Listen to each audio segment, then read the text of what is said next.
Se criou uma parada de que o Flamengo tem que atropelar, tem que golear todo mundo. Essa porra tá me irritando. Já se inscreve no canal, vídeo novo, tamo junto, deixa seu like. O Flamengo venceu o Internacional pelo primeiro jogo das oitavas de final da Libertadores. Importante falar, o Flamengo venceu o Internacional, porque pelo que muita gente tá falando, parece que o Flamengo perdeu o jogo. E, porra, eu acho que é normal a gente querer que o Flamengo jogue mais bola, entender que o Flamengo pode criar mais, que o Felipe Luiz tem que encontrar mais soluções. Tudo isso eu tô fechado com vocês. Agora, existem jogos e jogos. Oitavas de final de Libertadores nunca vai ser um jogo fácil. Ainda mais você pegando outro time brasileiro. Uma coisa é, pô, você pegar um Universitário, como o Palmeiras vai pegar. Outra coisa é você pegar o Inter, que, porra, não vive seu melhor momento, beleza. Mas ainda assim tem um time que pode incomodar, um time com bons jogadores, que não tá numa fase tão legal, mas que não é uma baba, principalmente no mata-mata. E aí se criou uma parada de que se o Flamengo não meter 4-0 no Internacional dentro de casa, não tá bom. Pô, eu acho que a gente tem obrigação de dizer que é um bom resultado 1-0 dentro do Maracanã. E aí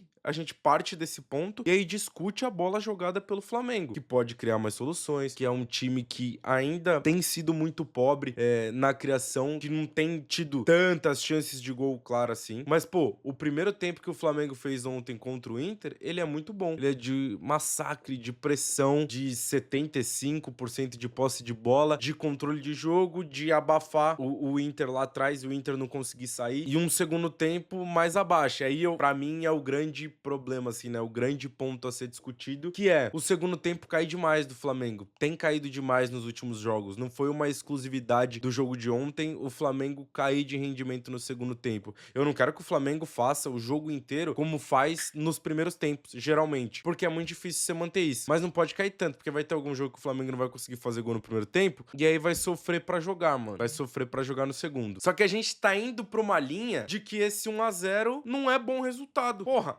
aí eu acho que passa a ser loucura, ligado? Eu acho que no final das contas é razoável pra todo mundo esse resultado, porque o Flamengo leva uma vantagem boa pro Beira-Rio e o Inter tem um resultado acessível dentro de casa pra tentar virar e pra tentar se classificar. Só que a gente tá esbarrando nesse negócio de tipo, o Flamengo tem que golear todos os jogos. Pô, não vai conseguir fazer isso. Acho que o jogo de ontem nem é um jogo pra se cobrar isso. Na Libertadores eu costumo dizer que o desempenho não importa tanto, mano. O que vale é o resultado. Porque lá na frente, no final da campanha, ninguém vai lembrar. Ninguém lembra que o Flamengo sofreu pra caralho contra o Emelec e que 2019 passou as oitavas de final num pênalti do Rafinha lá que é bem duvidoso, fazendo um jogo desastroso fora de casa e passou, acabou, mano. A campanha tá aí. Então acho que a gente pode exigir que o Flamengo jogue mais, eu só acho que não tem como a gente exigir que o Flamengo vá atropelar todo mundo, passar por cima de todo mundo, como se não tivesse um adversário. E aí a gente tem que botar algumas coisas nessa conta. O Flamengo não joga nada depois do Mundial. Eu acho que o Flamengo caiu de rendimento depois do Mundial. Acho que tem criado pouco, o jogo tem passado muito pelos zagueiros e o Flamengo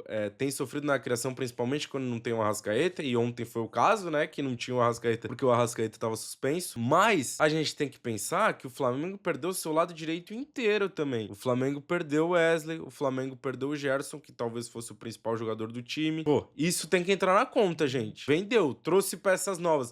Trouxe, porra, muitos caras bons. Trouxe. Mas os caras não vestem a camisa, entra, joga, sai desfilando seu futebol. Existe um mínimo período de adaptação. Os caras não estavam jogando no Flamengo, eles têm que entender o estilo de jogo do Felipe Luiz. E isso demanda um tempo. Acho que a gente tá exagerado nessa. Tipo, o Flamengo trouxe os caras bons, esses caras têm que chegar e jogar no mesmo instante. Acho que ia ser meio lunático, assim. É claro que o nível de exigência do Flamengo, do Palmeiras, o sarrafo é muito mais alto. E eu tô com os torcedores desses dois times, até porque eu sou palmeirense, de que tem que cobrar que o time sempre esteja bem.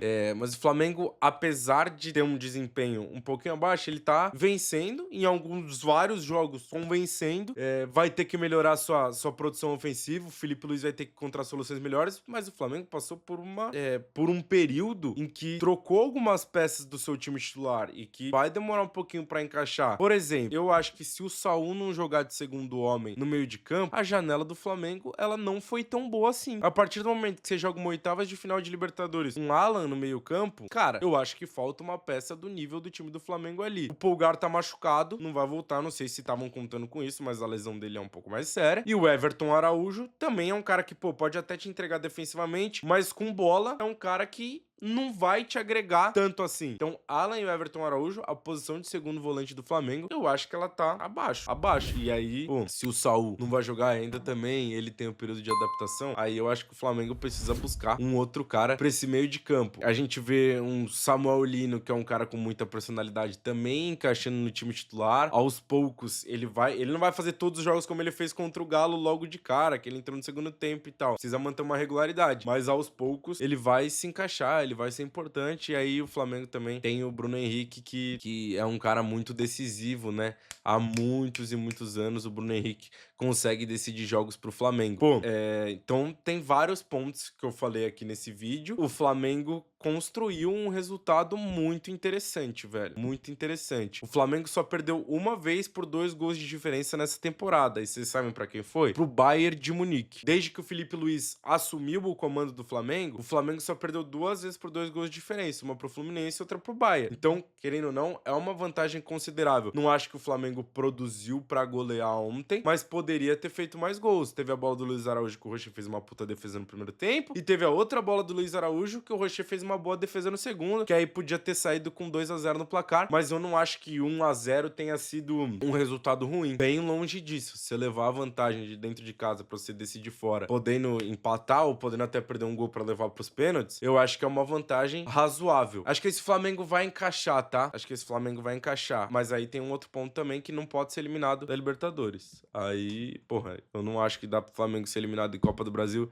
e Libertadores nas oitavas, porque acho que aí foge demais do que o Flamengo planeja pra temporada. Você ter um elenco desse tamanho, desse valor, com as peças que você tem, é muito pouco você parar nas oitavas das duas competições, apesar de eu achar que o Flamengo se classifica pra próxima fase, passa pelo Inter. Enfim, só acho que é importante ter esse papo do exagero, porque a Libertadores é difícil. Você pegar time brasileiro num confronto mata-mata também é difícil. Você não vai conseguir golear sempre, você pode fazer jogos melhores, jogos piores, mas acho que o jogo de ontem não é um jogo que a gente tem que parar e falar, porra, o Flamengo não joga porra nenhuma, o Flamengo dava pra ter amassado o Inter. Pô, o primeiro tempo é um jogo de controle legal, e aí, de novo, a gente pode discutir que o Flamengo tem que criar mais, tem que ter mais chances claras de gol, e eu tô com vocês, mas eu só quero botar uma coisa na cabeça que eu acho que é legal a gente dizer. O Flamengo não vai golear e não vai atropelar todos os jogos, acho que é viver meio fora da realidade, achar que uma parada dessa vai acontecer. Beleza? O vídeo do canal hoje é isso, tamo junto, se inscreve, deixa seu like, deixa temas de vídeo que vocês gostariam que eu falasse, manda mensagem lá no Instagram também que eu vou responder geral, tá bom? Tamo junto,